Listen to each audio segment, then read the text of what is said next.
Hello and welcome to this episode of Bullseye, my daily take on issues of significance in Goa, where I deep dive, research, and bring clarity from clutter. Today's discussion centers around the Health Minister, Mr. Vishwajit Rane's ultimatum to the Chief Minister of Goa to create 22,000 jobs before the elections. The statement itself isn't correct from a moral and ethical point of view because the moment you officially link jobs to elections, what you are essentially saying is that you are using recruitment as a tool, and recruitment which is going to be paid for by the taxpayers as a tool for political bargaining and as a tool to ultimately get votes. Doctor Pramod सावंताक बी भुरग्यांची काळजी हा आयज आमच्या मतदारसंघ न्हू 40 मतदारसंघान लोकांक दिसता की जॉब जाय सरकारी नोकऱ्याचो जॉबचो क्रेज गोंयान आहा पूण कितें आहा की मुख्यमंत्री ते योग्य तरेन ते करतले पूण हांव माझे मत कितें आहा भारतीय जनता पार्टीत ते करू शकतले आणि खंयचीच पार्टी ते करू शकना 4-5 महिने उरले असेंब्ली इलेक्शनाक मुख्यमंत्री मॅजिशियन हा तो करतलो आणि मेन म्हणजे कितें माझो पूर्णपणे काम जे चल्लां आयज तुम्ही मिटिंग्स पळयता ती भारतीय जनता पार्टी स्ट्रॉंग करपाक फक्त 70 भायर बी वचून स्ट्रॉंग करपाक जे विरोधी पार्टी आहा थंय ते वचपाचो माझो प्रयत्न आसतलो आणि मेन म्हणजे कितें आहा की आमी एक टीम आहा आमचें कितें मत आहा लोकांचे एस्पिरेशन्स केन्ना केन्ना मिटिंगेच्या माध्यमांतल्यान उलोवपाक लागता and I'm confident these 22,000 jobs Chief Minister will fill up before the elections. It is the aspiration of people which I'm in. But again I'm trying to tell you, the next government is also going to be of Bharatiya Janata Party. Chief Ministers of the Bharatiya Janata Party. I am a member of the Bharatiya Janata Party. We are senior leaders of the party. And केन्ना केन्ना आमचे भुरग्यांचे aspiration ते voice करचे पडटा थंय तांकां B एक ऑपॉर्च्युनिटी गावतली म्हणून तांकां खबर आसूंक जाय आनी म्हाका खात्री आहा की मुख्यमंत्री हे 22,000 जॉब हांवें ऑलरेडी आंकडो काडलेलो आसा 22,000 जॉब जे आहा ते भरपाक जाय इलेक्शनाचे पयलीं तर म्हाका दिसता खुबशे कडेन समाधान तरुण पिढीक जाता दोन गजाली हांव सांगता पळय सगळ्या डिपार्टमेंटाच्यो नोकऱ्यो परमनंट गव्हर्मेंट जॉब हे आमच्या स्टाफ सिलेक्शन कमिशनाच्या मार्फत ऑलरेडी 2-2.5 जाल्या उरलेल्या सगळ्या डिपार्टमेंटांक इन्क्लुडींग बाब विश्वजीत राणे हांच्याय डिपार्टमेंटाच्यो नोकऱ्यो सगळ्यो तांच्यांनी धाडून दिवच्यो हांव एकदां सगळ्यो मेजता कितल्यो जाता त्यो आनी 22,000 जातल्यो म्हणून हांव एकदां मेजता आनी ताज्या उपरांत मागीर पळयता कितल्यो हजार जाता त्यो but definitely it is in thousands अजुनूय एडवर्टायज जातल्यो त्याच बरोबर कॉर्पोरेशन्स हातूनय बी म्हणजे ह्युमन रिसोर्स कॉर्पोरेशन्स ह्यो डायरेक्ट नोकऱ्यो भरप जातल्यो ताज्या भायर आमी जाका म्हणटा की WRD डिपार्टमेंटांनी ह्या डिपार्टमेंटांतल्यान काही नोकऱ्यो ज्यो आहा पळय त्यो येतल्यो. Now, Vishwajit Rane is certainly not the first politician to do this, nor will he be the last. But we need to call out the significance of these kind of demands made by politicians to create jobs with absolutely no concern for the financial burden of the exchequer and the amount that will drain out of the state's resources, thereby leaving less money for actual development, actual infrastructure works, and deprive Goans from development in a manner that is completely true. Now, we also know that it's a quid pro quo. There are people who want jobs and the government doles out jobs, and because of which it's a very comfortable situation. But with this kind of an ultimatum, and where Vishwajit Rane followed up by saying that the Chief Minister is a magician, I'm sure that he's going to create 22,000 jobs. He was being sarcastic. Secondly, the figures are very, very disturbing because creating these 22,000 jobs will lead to a back-breaking result to our financial infrastructure. And I'll tell you how. And this particular debate, or this particular discussion rather, is going to delve into how subsequent governments have done it, and Goa has paid the price. Now, if you look at the total employees and wage bill of the Goa government. Now, the Goa workforce is between 60,000 to 70,000 employees. These are permanent employees, 60,000 to 70,000, roughly. The total wage bill, according to the 26-27 Goa budget analysis, stands at 6,152 crores. That's the wage bill for the fiscal year 26-27. This itself is a sharp increase from the wage bill of 24-25, which was 4,900 crores. So it's almost more than 1,000 crore, more than 1,000 crore increase between 24-25 and now. Okay. Secondly, the contractual and daily wage workers form a secondary layer of public service, and there are as many as 10,000 contractual workers as per the data given by the Chief Minister in the last assembly. Okay, we still don't know what the exact numbers are, but we'll look at 10,000 as a broad figure because that was an assembly reply by the Chief Minister.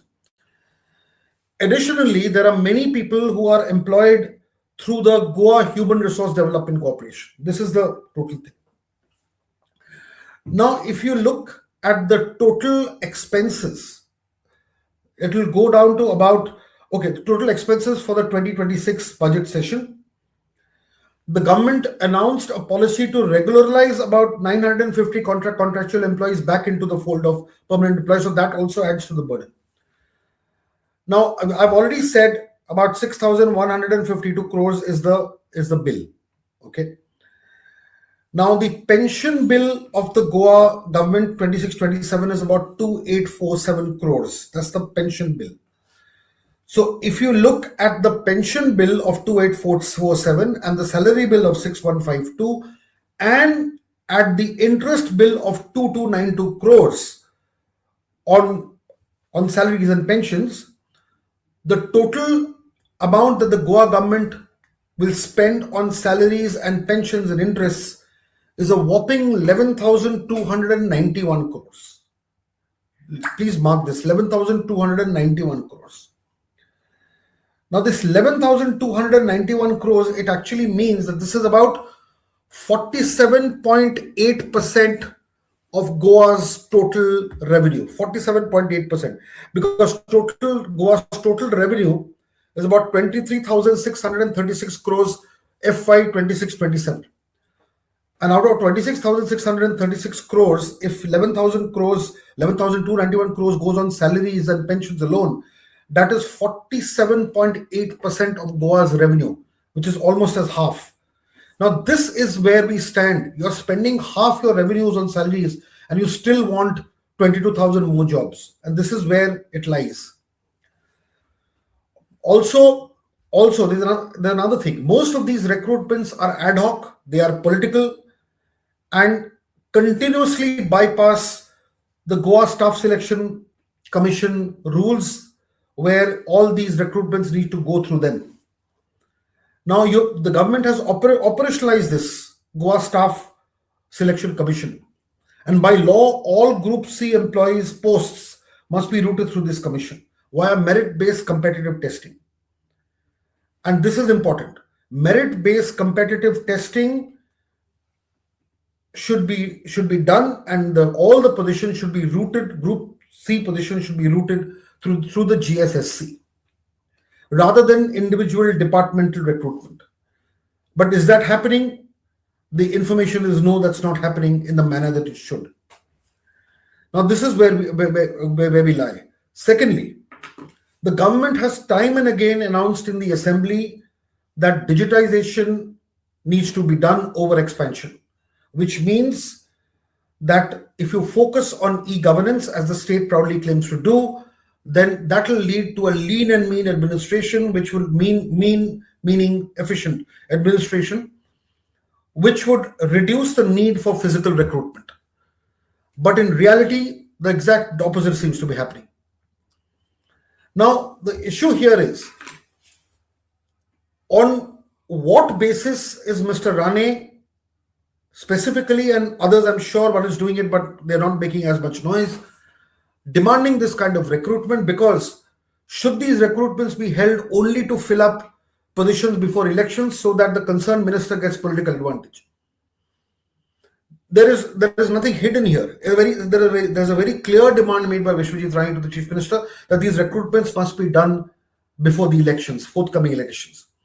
And this kind of mass recruitment before elections has become a trend from 2012 onwards. It was probably done even earlier. But we saw that even the High Court has intervened, and I'm going to get into those details. But the fact remains that election-based recruitments are done Mass recruitments are done bypassing rules and regulations. The courts have intervened. And at the end of the day, who pays for it? These salaries are not paid out of Mr. Rane's own pockets or Mr. Sawant's own pockets. These are paid out of the taxes, out of the receipts that the government gets, taxes paid by you and me. And that is what is shocking. Should Goans continue to pay to ensure that ministers are able to recruit people and give jobs before elections for their political interests? Are Goans paying out of their pockets literally to fund the political aspirations of ministers so that jobs can be given? And that is where the question lies. Secondly, what really is the message that the government of Goa is giving? That the youth, the unemployed youth, are narrowed down to a aspirational pathway which includes and only includes a government job. What are you giving for the future of these youth by telling them that don't worry, you just be there, support us politically, we will give you a government job and you're settled for life? So A, you're killing aspirations, B, you're bypassing merit, and C, you're not giving any opportunities or even allowing people to go out and fend for themselves in the competitive market.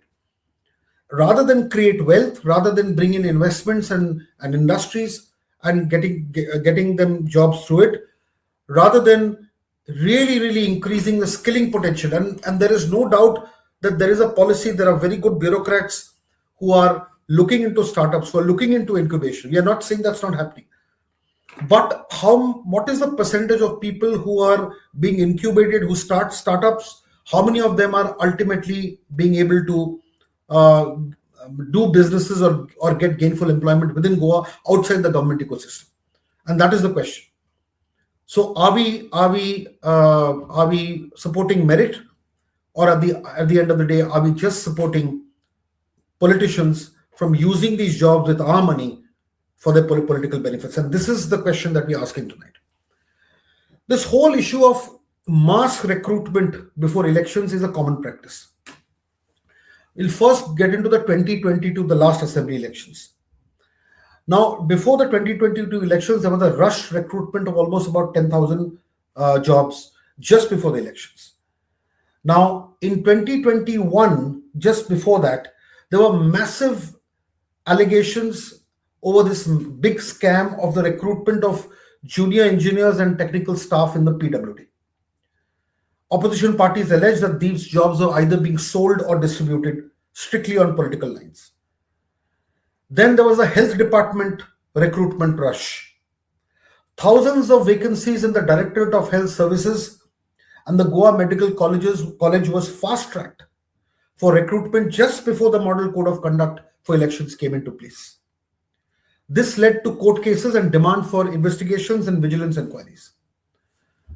Now, this pre-election recruitment sprint in 2021, just before the assembly elections 2022, remains one of the most contentious and debated administrative events in the state's history. And Goa did not come out very proudly because of this. And this obviously became a major flashpoint, but ultimately they didn't turn into votes against the BJP government. Now that is another story. Now, if I go a little bit into this 2022 rush, and that's exactly what the health minister is doing again this time, 2022 rush, is that there was a huge focus on certain advertisements for recruitment. And these focused only on Group C staff and MTS roles, multitasking staff. There was a huge advertisements rush for high volume recruitment just before the elections. Almost 3,000 to 4,000 positions were advertised only for the DHS and the GMC. And what were the positions? Staff nurses, laboratory technicians, pharmacists, lower division clerks, LDCs, drivers, and multitasking attendants. This was the profile of the people who wanted to be recruited. And the entire process from releasing the vacancies to written examinations to selecting the final recruitees, all this was completed and compressed within just a few weeks completely bypassing the normal timelines for this. It was done only to beat the model code of conduct deadlines. Now, this is where the problem lies. And also, what is important here is that the Goa Staff Selection Commission that was specifically created to handle these recruitments, these were, the recruitments from here were regularly deferred, not taken from there. Instead, individual departments headed by powerful ministers like Mr. Rane swung into action to do these recruitments. Now, this is where one needs to call this out, because they were all done in a very chaotic, haphazard manner. Very often it was done, finished in 1 or 2 days. It was such a big rush. Also, when investigation happened, one realized that there was a lack of transparency. Answer keys were not published systematically. There were rushed result sheets showing numerous candidates getting exceptionally high marks under very tight deadlines. So all this happened. Then there was a very strong regional imbalance found in these recruitments. The overwhelming percentage of these candidates for state level health jobs hail from specific assembly constituencies, predominantly Walpoi and Pori. The constituencies of Mr. Vishwajit Rane and his wife, the Honorable MLA Divya Rane. And candidates from the coastal belt and South Goa found themselves completely out of these selection lists. They were not selected as candidates. So this regional imbalance was very clear in those. Of course, there was a legal backlash. A series of interventions were made. People rushed to the High Court, and the High Court expressed severe dissatisfaction with how merit-based protocols were handled during this recruitment process. In multiple departments, the court said, including health and public works, the court intervened, putting a temporary freeze or a stay on the final implementation of these lists. And yet now there's a demand of creating 22,000 more jobs. History repeats itself. Everybody knows what's happening. Nobody's talking about it. Then there was something called the rules of the game criteria, which meant that during the recruitment process, rules earlier created and norms for these recruitments were repeatedly violated as the process was going on. So even earlier, vigilance and anti-corruption has intervened. Scams have been exposed. And there was a demand earlier on. Of course, there was a scam called the PWD recruitment scam. The same kind of scrutiny has been again demanded for the health department. The opposition leaders have formally filed complaint with the Goa Vigilance Department and the anti-corruption bit. They've demanded a full forensic audit of the evaluation sheets and background checks of the last recruitment. Now, this became a big issue in the 2020 elections. Nothing really happened. Now let's look at the 2017 elections where the BJP was again in power. The same thing happened when attempts were made, or when it was actually done, when thousands of daily wage workers were regularized. These were rushed regulations. In late 2016, again before the 2017 assembly elections, departments like the electricity department, the public works, they tried to fast track these recruitments, these temporary workers into permanent roles. The High Court again intervened them and said they had to step in. Again, they had to step in and freeze these recruitments. Because, petitioners went and said that the timelines are just completely awry. Advertisement timelines, interview structures, merit quotas, everything was flawed to rush these recruitments through. Then we look into the 2012 assembly elections when the Congress government was in power before it ceded power to the BJP. That also followed a very standard pattern when the then Chief Minister Digambar Kamath, who's now a minister in the BJP government, and he was leading the Congress government then, there were accusations of an unprincipled job rush before those 2012 elections. And there were hirings which were called pocket constituency hirings, meaning hirings from your pocket constituency. Thousands of jobs in the police force, forest department, power, they were all recruited, and clerical posts were created, and the cadres of the party were ultimately given jobs. That is the main allegation, and the allegation is not far from the truth. But people from the home constituencies of powerful cabinet ministers got these jobs. So the pattern is clear. It doesn't matter whether the minister is wearing the Congress jersey or the BJP jersey, or changing the Congress jersey and wearing the BJP jersey. All these things are sideshows. The main act of political recruitment still goes on. And this is where the shocking part is. In 2012, after the BJP government came in, it put all the recruitments of the previous Congress government on hold to investigate the structural backdoor recruitments. But what did they do? They did the same thing as was seen in 2017 and 2022. That it made really, really no difference. So the question that I'm asking today is, on what basis is Vishwajit Rane asking for 22,000 jobs? If the total number of contractual employees is 10,000 jobs, you're asking for an absolute doubling when 48% of the state's revenue is spent on salaries and pensions and interest. Do you want Goa to grow just by recruiting people to serve your political interests? And this goes out not only to Mr. Rane, but to everybody who's doing this. Why should the taxpayers' money, which goes to run the government, be spent only on salaries and recruitments and pensions, leaving nothing for development? When you're taking 50% out, you're depriving the state of a huge amount of money to do other works. And then on top of that, let us very clearly, practically, since we are all adults here and we know what's happening, add the corruption amount to the remaining 50%. If 50% goes in salaries, out of the remaining 50%, what is the percentage that goes in actually feeding the corruption engine, which means inflating bills, kickbacks? All these are allegations which have never been denied beyond doubt. So ultimately, what is really left for the state to spend on the real welfare of its citizens? Or that we are interested is recruiting people just before elections from constituencies so that they become captive vote banks, they become your slaves, quote unquote, for life, with their aspirations levels limited only to securing government jobs and nothing else. This is unfortunately a most regressive, backward, politically selfish demand, which needs to be rejected at the very onset, if not by the government, but by the people themselves.